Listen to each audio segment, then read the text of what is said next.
5절 말씀에 내가 너를 그레데에 떨어뜨려 둔 이유는 부족한 일을 바로잡고 나의 명한 대로 각성의 장로들을 세우게 하려 함이니.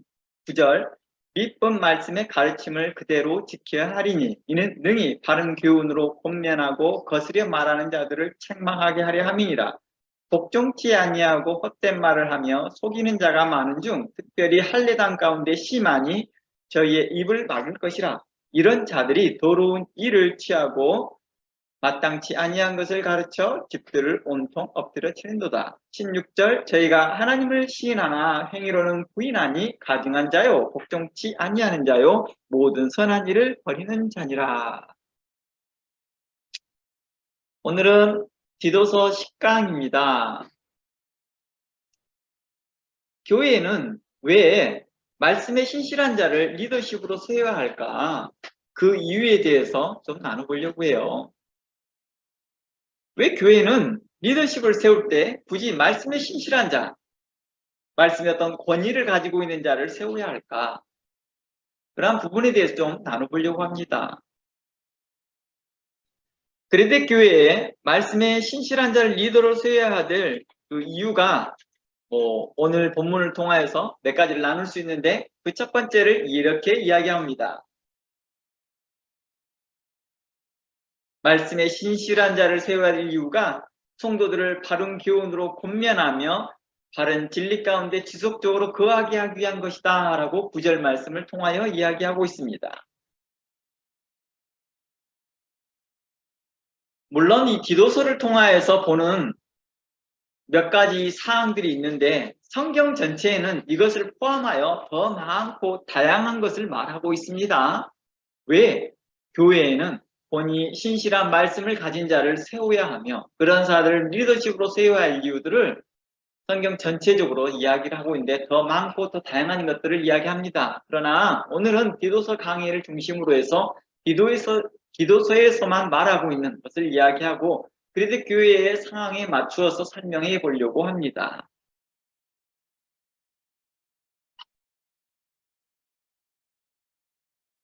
사도 바울은 그레데 교회에 향하여서 이렇게 말합니다.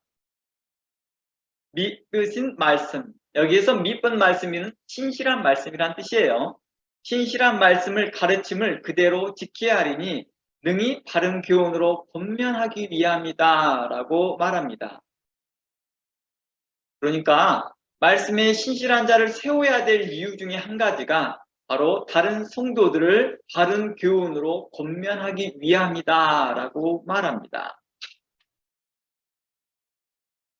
말씀에 신실한 자는 교회에서 자연스럽게 권위를 갖게 되어 있습니다. 그 사람이 장로이기 때문에 권위가 있다라고 하는 게 아니라 그가 신실한 말씀을 가진 장로이기 때문에 그가 권위의 존중을 받는다는 것입니다. 그의 권위의 존중을 받는다는 것입니다. 본문에서 이 권면하게 된 그 이유는요. 그 두 번째 언급되어지는 거스려 말하는 자들과 분명히 연관이 되어 있는 것들입니다. 당시 그레데 교회에는 여러 가지 이유로 권면이 필요한 성도들이 있었습니다. 예를 들어 잘못된 교훈으로 따라다니는 사람들이겠죠. 잘못된 교훈을 따라다니는 자들. 우리가 그동안에 잘못된 교훈에 대해서 몇 가지 나눴지만 차후에 설명할 때 더 구체적으로 이야기해 보겠습니다. 또는 옳지 못한 성도들을 본받아 행동하는 자들을 말합니다. 경건하지 못한 성도들의 행동을 보고 그게 옳다 보이니까 따라가는 것이고 자기에게 유익이 되니까 따라가는 것이죠. 그러한 성도들을 향하여 권면하는 것입니다. 한마디로 성경적 가치관을 벗어난 태도를 취하고 있는데도 불구하고도 그게 마치 전염병처럼 빠르게 교회에 확산되고 있고 그것을 카피하고 있는 모습을 향하여서 이야기하고 있는 거겠죠. 이러한 성도들을 향하여 권면하는 것입니다. 그리고 좀 스트롱한 성도들이 있어요. 성격적으로 강한 사람들이 있어요. 이런 사람들을 또 독특한 자신들의 생각을 거침없이 교회에서 이야기하고 있기 때문에 그런 사람들에 대하여 교훈하고 바르게 하기 위한 목적이었습니다. 그들을 향하여 권면하는 것입니다. 이러한 성도들을 그리스도 안에서 바른 교훈으로 권면하고 의롭게, 지혜롭게 성숙할 수 있도록, 바르게 성숙할 수 있도록 이제 인도하고자 말씀에 신실한 자들을 바로 교회 리더십으로 세우라라고 하였던 것입니다.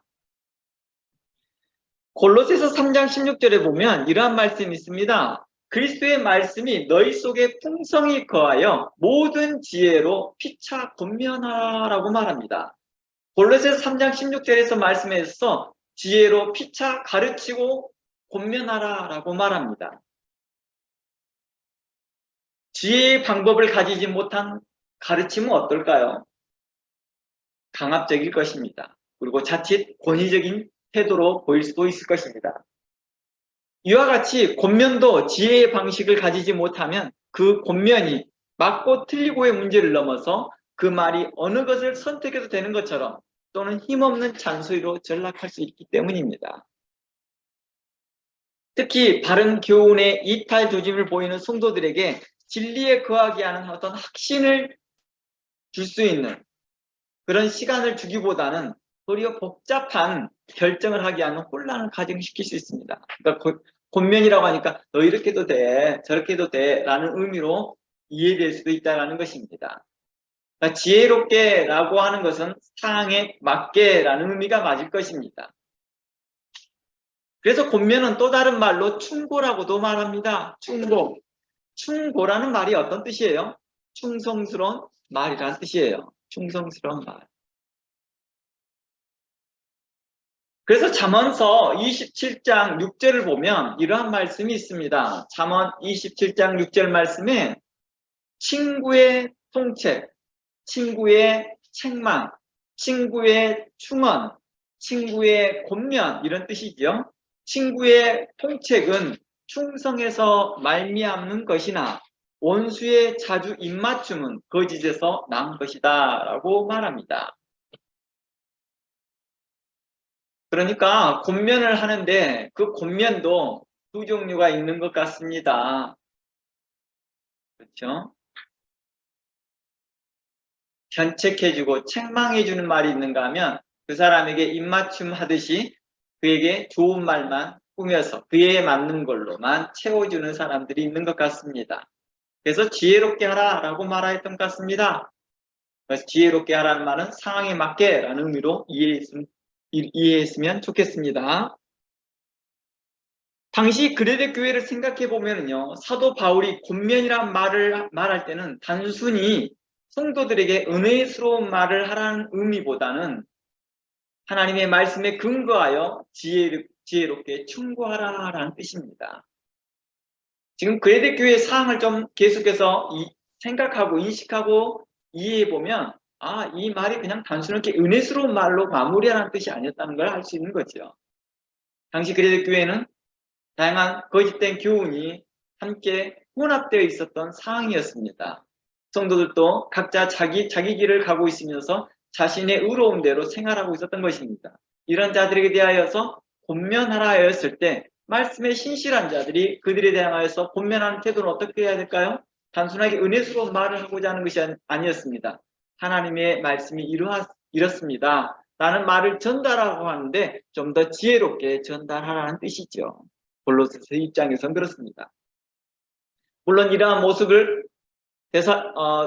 그레데 교회 안에 적용하면 좋겠지요. 그리고 오늘날 우리들의 교회에서도 그렇습니다.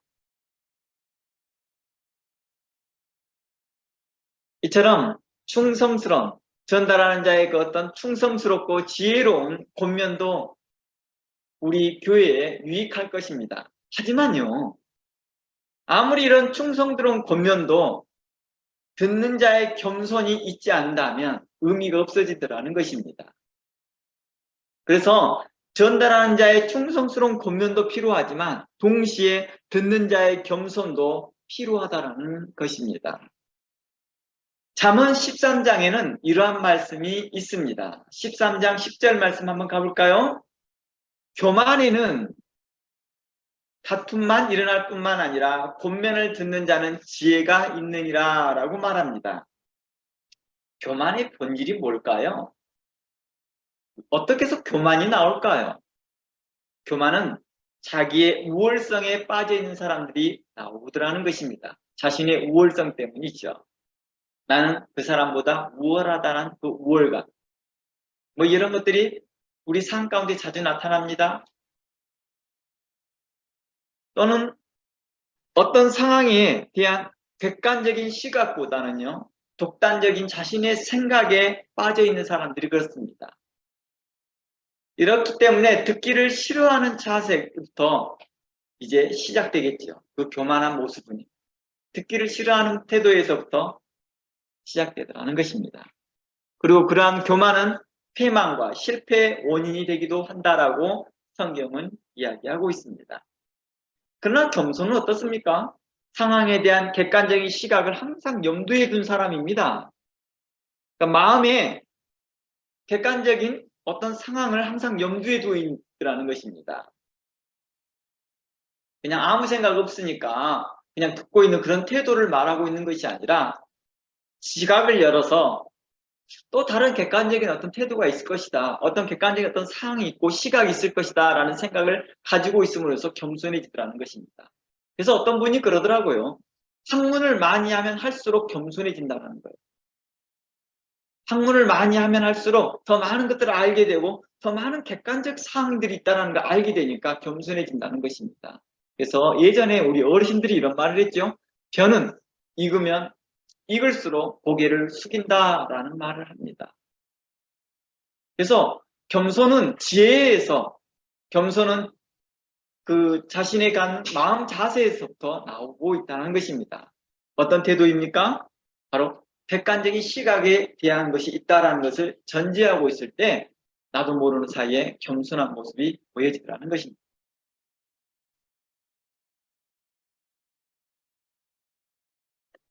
그러다 보니까 어때요? 이런 시각을 통하여서 듣다 보면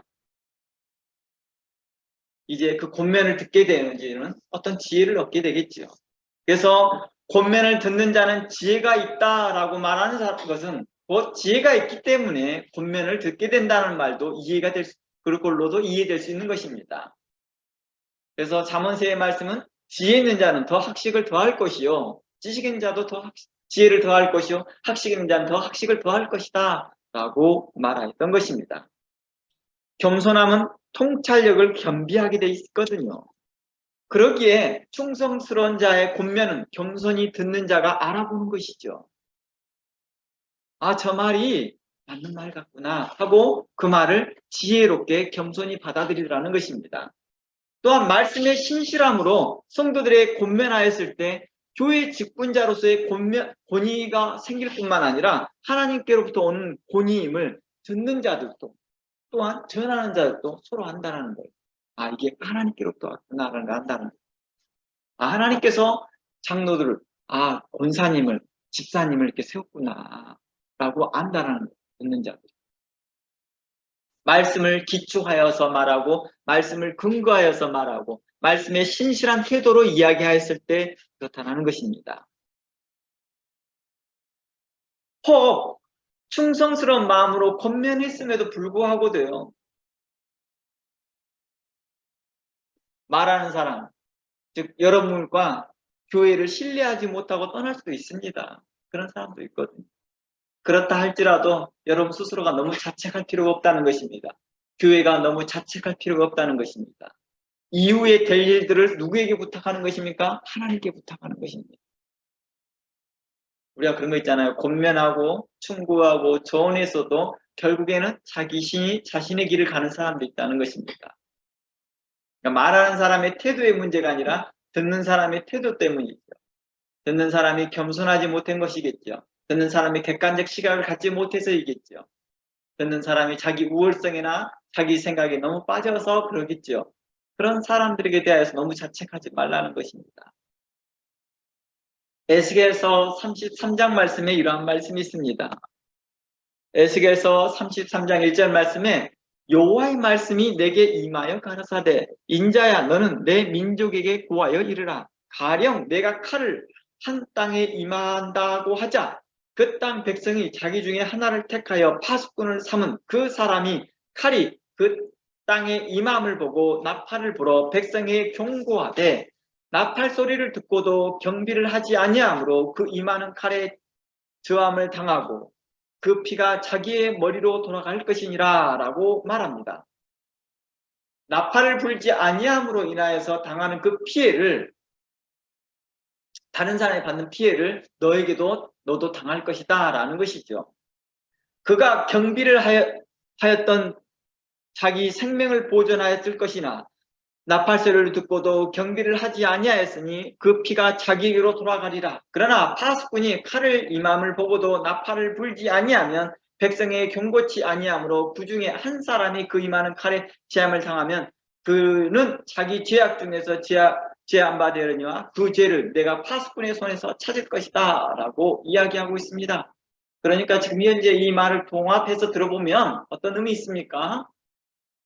파수꾼의 말을 듣고 그가 만약에 피하지 아니하였으면 자기 죗값으로 죽은 것이다 라고 이야기하고 있고, 그가 죽은 것에 대하여서 파수꾼은 죗값이 없다라고 하는 게 앞절의 부분이고, 뒷절의 부분은 이렇게 말합니다. 만약에 너가 불지 않음으로 인하여, 나팔을 불지 아니함으로 인하여서 너희 성 중에 한 사람이라도 죽게 된다면 그 핏값을 너에게서 찾겠다라고 하는 내용이죠.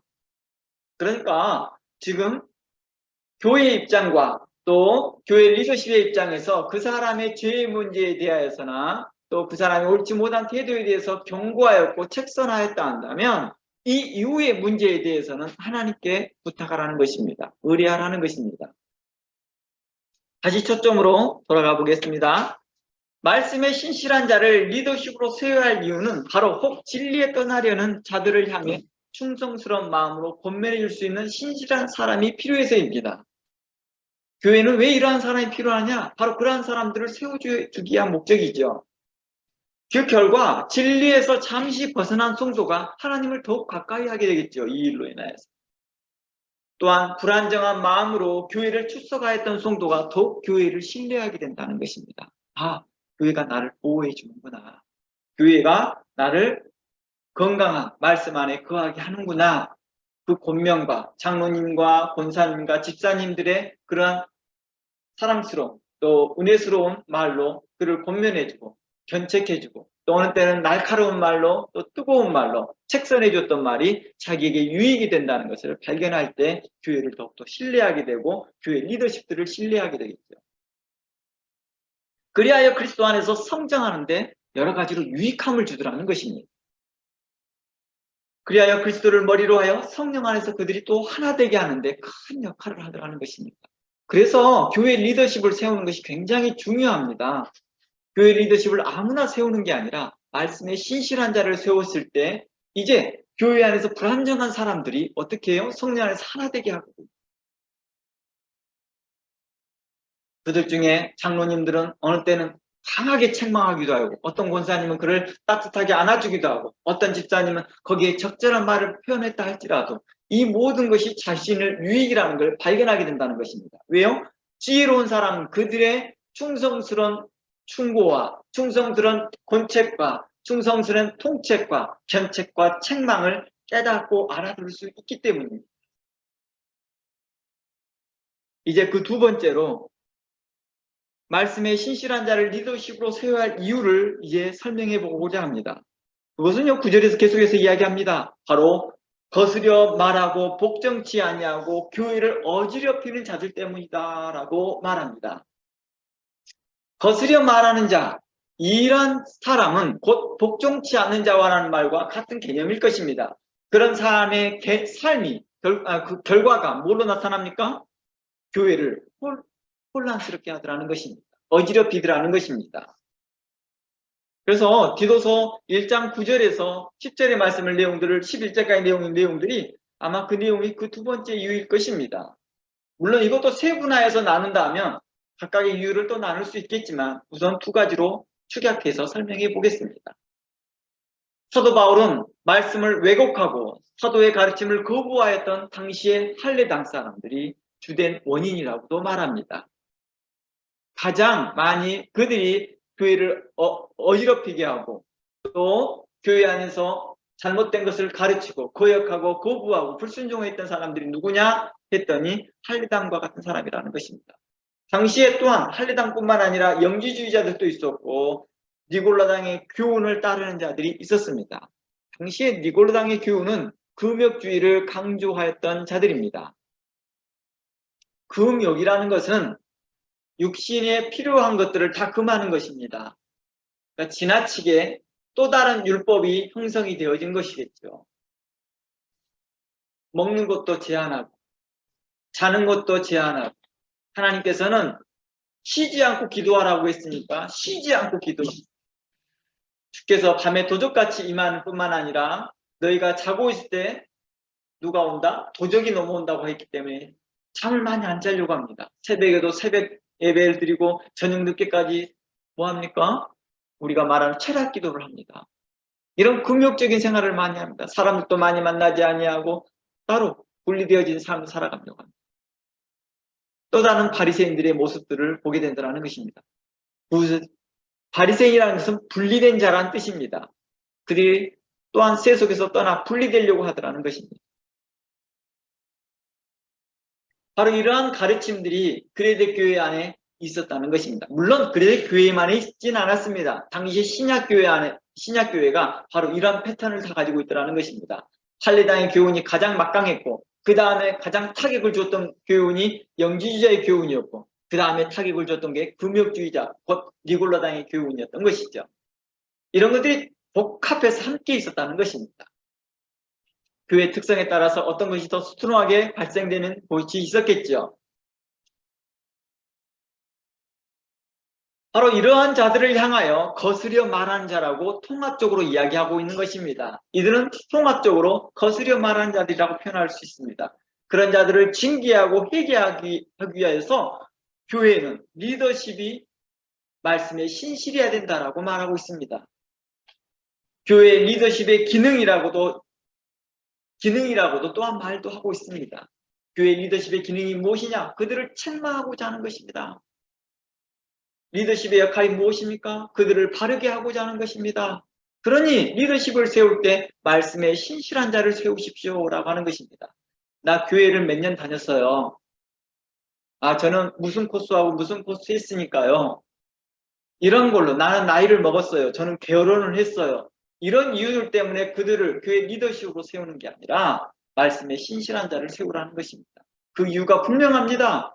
바로 이러한 자들을 어떻게 책선할 수 있을까요? 말씀에 신실하지 않다면 본인이 도리어 힘들겠죠. 그들을 설득시키기가 어렵다는 것입니다.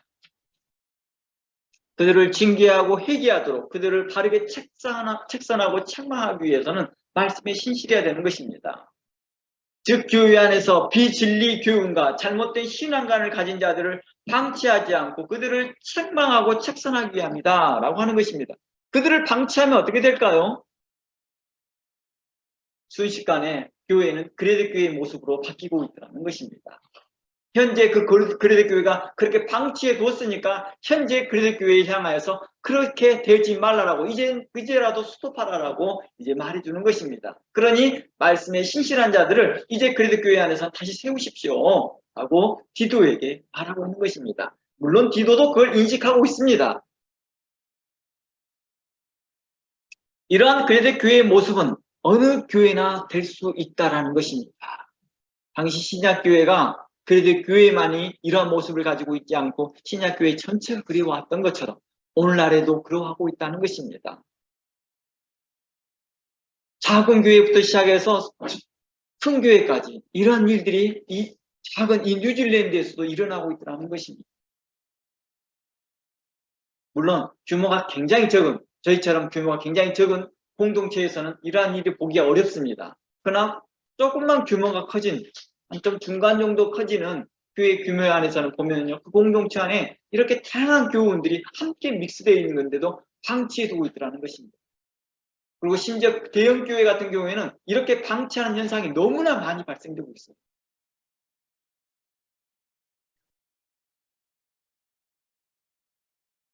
어떻게 제재하지를 못하고 있다는 것입니다.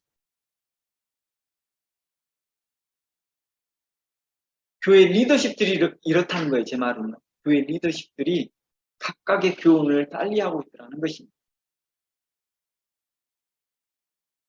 오늘날의 교회도 리더십을 세울 때 그리데 교회처럼 말씀의 신실한 자를 세워야 될 필요성들을 우리는 계속 갖고 있다는 것입니다. 우리 이런 것들을 참고하여서 오늘날 교회가 가야 될 방향들을, 또 교회가 리더십들을 어떻게 세워야 될 것을 바르게 참고하였으면 좋겠습니다. 물론 교회는요, 다양성을 인정해야 됩니다. 교회는 다양성을 인정해야 합니다. 그리고 다양한 교단과 교리를 인정하는 것은 맞습니다. 그렇다고 틀린 것과 진리와 비슷한 것을 용납해서는 안 된다는 것이죠. 우리가 그런 거 있잖아요. 전통적으로 인정되어지는 감리교와, 침례교와 감리교와 오순절과 장로교, 또 장로교 안에서도 그런 교단들이 있잖아요. 서로 통용되게 돼 있다는 거예요. 성도들이, 감리교 성도들이 침례교도 가기도 하고, 침례교 성도들이 장로교에 온다는 거예요. 왜 그래요? 공용되고 있으니까. 하지만 그들의 디테일한 어떤 가르침들은 조금씩 다르다는 거예요. 조금씩 달라요. 그러나 보편적인 진리는 다 똑같다는 거예요. 그러니까 우리가 서로 공유하는 것이죠. 그러니까 다양성을 서로 존중해주고 있는 것이죠. 물론 어떤 교회들은 이런 다양성을 존중하지 않는 교회가 있습니다. 장로교는 장로교 사람을 만들려고 하고, 침례교는 침례교 사람으로 찍어내려고 합니다. 그러지 말고 침례교든 장로교회든 오순절이든 성결교회든 다 하나님의 사람으로 세우려고 하면 됩니다. 요즘에는 각 교단에 속하지 아니하고 독립교단들이 있습니다. 독립교단이라 할지라도 자신의 그 독립교단의 색깔을 만들려고 하지 말고 하나님의 사람으로 세우면 됩니다.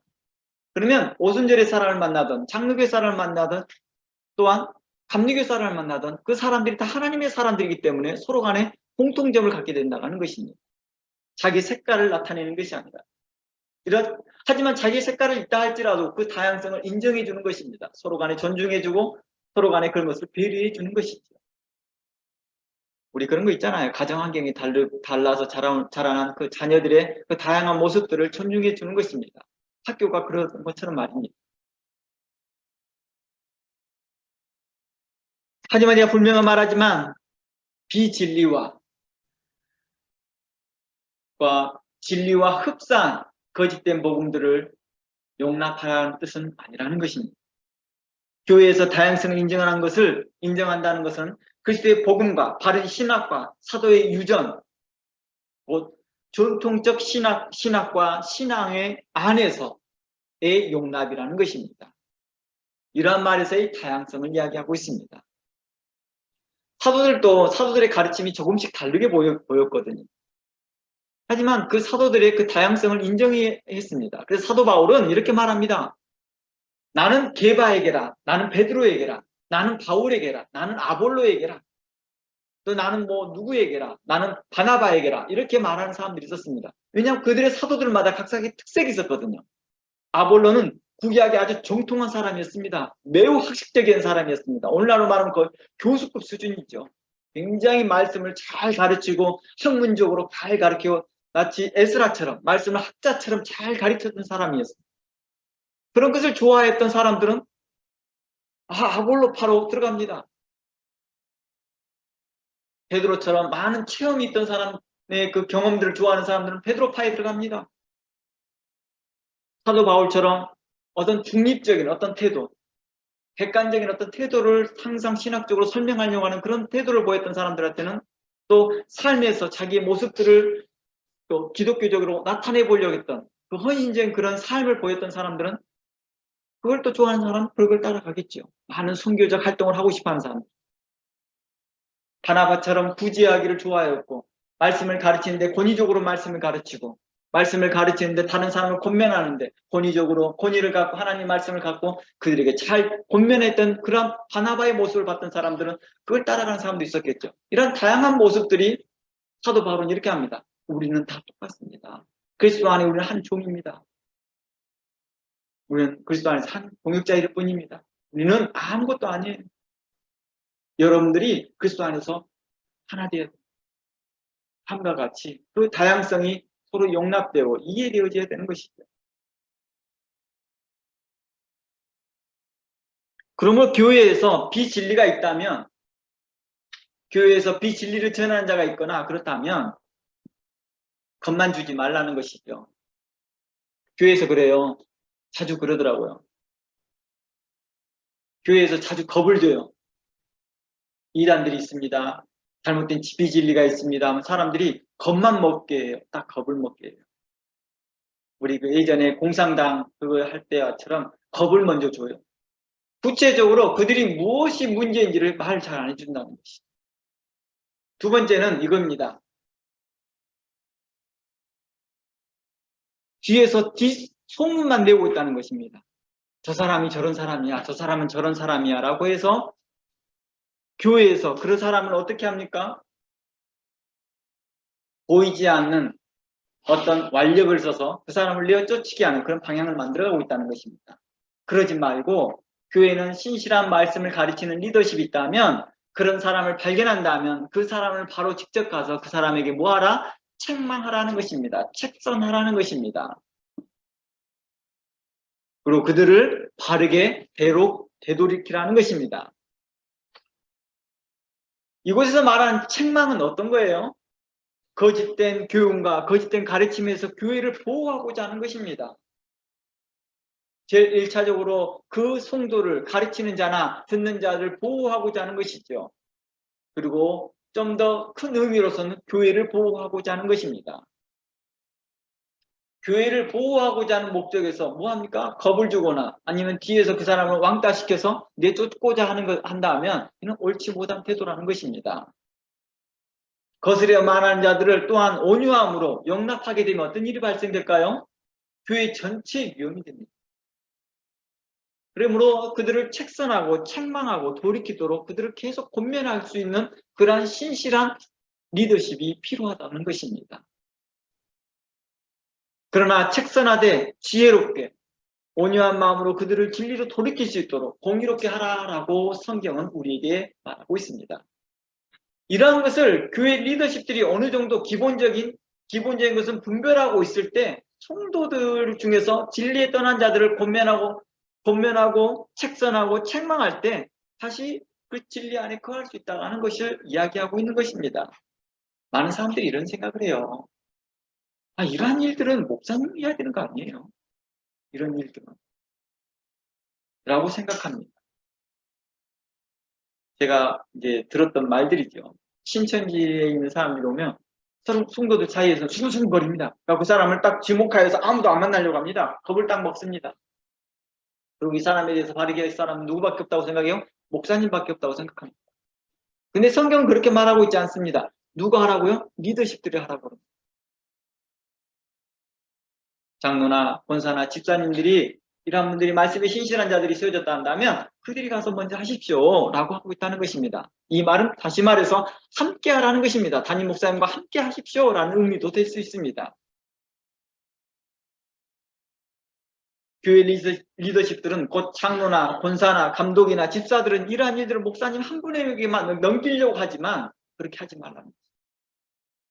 그러니까 교회 리더십을 세우는데 말씀에 신실하지 않는 장로, 권사, 집사님을 세워놓다 보니까 어떻게 해요? 도리어 그런 사람들이 있다고 겁을 주면서 성도들을 소요시킨다고 하나요? 요동시키게 하는, 소요시키는 거예요. 조금 불안케 하는, 성도들을 도리어 불안케 만드는 역할만 하고 있더라는 것입니다. 아니면 쉬쉬쉬쉬 하는 그런 정치적 활동을 하려고 하더라는 것입니다. 그런 거 하지 말고 직접 가서 그에게 신실한 말씀으로 교훈하고 권면할 수 있도록 하라는 것입니다. 그러기 위해서 어느 정도 수준을 갖추라는 거예요. 기본적인 수준을 갖추라는 것입니다. 신학적 수준도 갖추고 성경적 지식도 갖추라는 것입니다. 농담으로 그러잖아요. 장로님에게. 그랬다잖아요. 누가 여리고성을 무너뜨렸습니까? 라고 했더니 목사님 제가 알아보겠습니다. 어떤 청년이 그랬는지 제가 알아보고 목사님께 보고하겠습니다. 여리고성은 누가 무너뜨렸어요? 아마 그 교회는 좀 큰 교회이다 보고 아마 청년들이 하도 문제를 많이 일으켰던 교회였나 봅니다. 아마 그래서 그런 말들이 나왔는지 모르겠지만 상식적으로 말하고자 하는 것이 뭐였습니까? 장로가 너무 성경적 상식도 부족할 뿐만 아니라 신학적 상식도 너무 약하다라는 것을 말해주고 싶었던 거겠죠.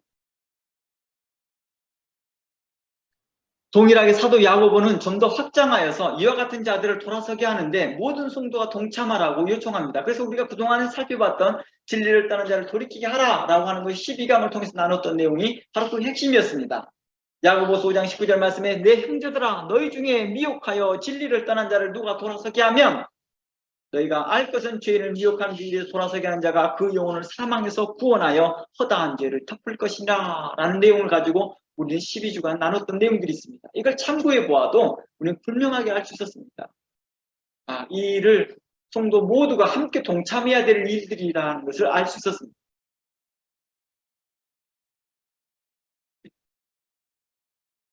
물론 이 일에 지혜롭게 주께서 우리에게 가르쳐준 지혜로운 방법대로 순차적으로 진행하는 것이 바람직합니다.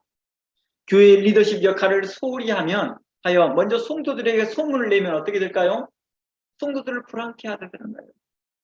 또는 그를 집단적으로 린치하듯이, 린치한다는 것은 주먹으로 때리다라는 뜻이죠. 집단적으로 그 사람을 린치하듯이 왕따를 시킵니다.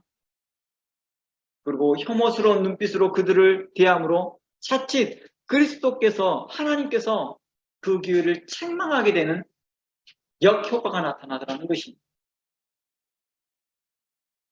많이들 그랬거든요, 그동안에. 혐오스러운 눈빛으로 그를 봅니다. 조금이라도 안 가까이 가지지 않으려고 합니다. 그런데 뭐라고 말했어요? 교회는요? 교회 리더십들은 그러한 사람들을 다가가서 그 사람들에게 뭐하라?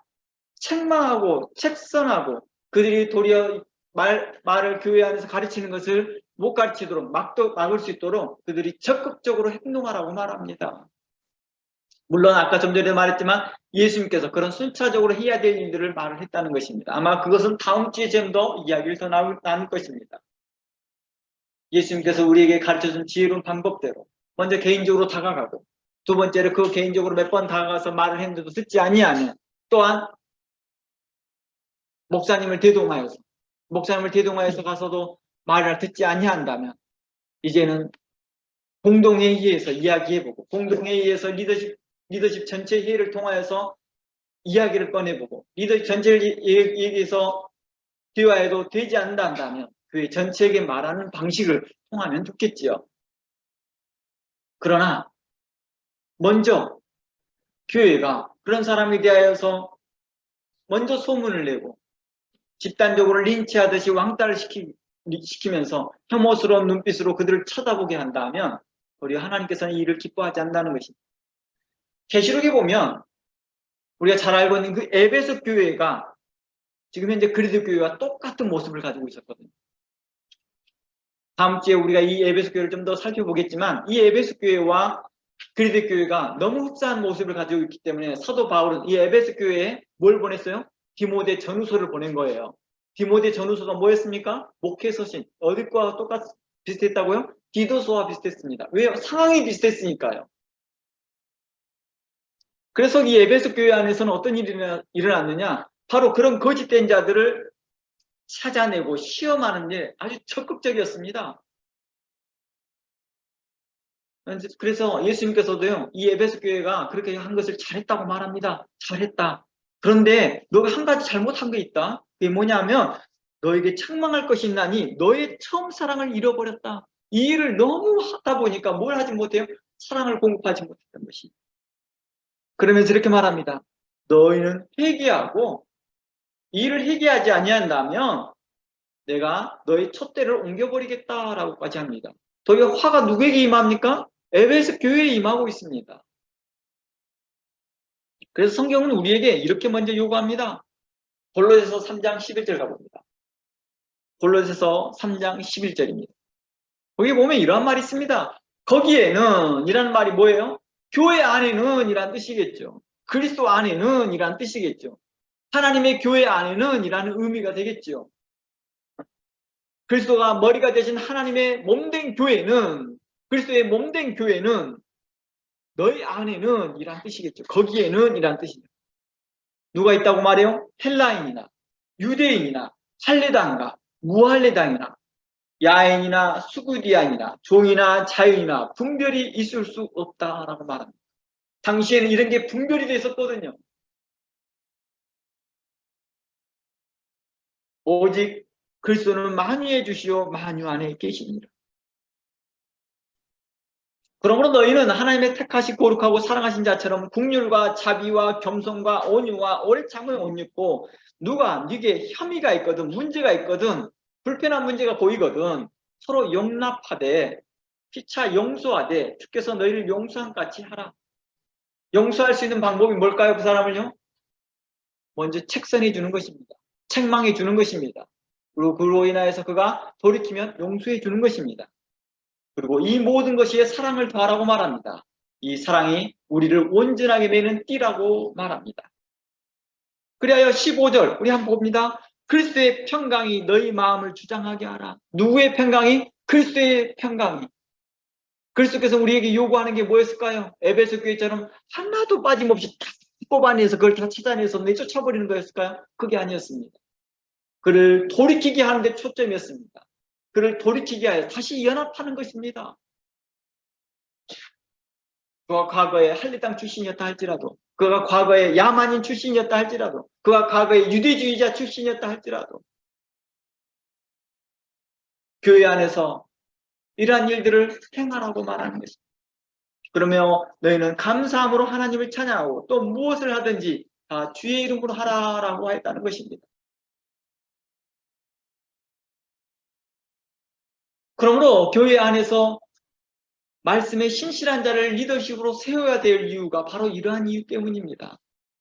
그리고 바른 신학 안에서 우리가 말하는 균형 잡혀 있는 신학과 균형 잡혀 있는 말씀을 가지고 가진 자들을 신실한 말씀을 가진 리더십이라고 말할 수 있을 것입니다. 그렇게 균형 잡혀 있는 사람들을 이제 리더십으로 세우라는 것입니다.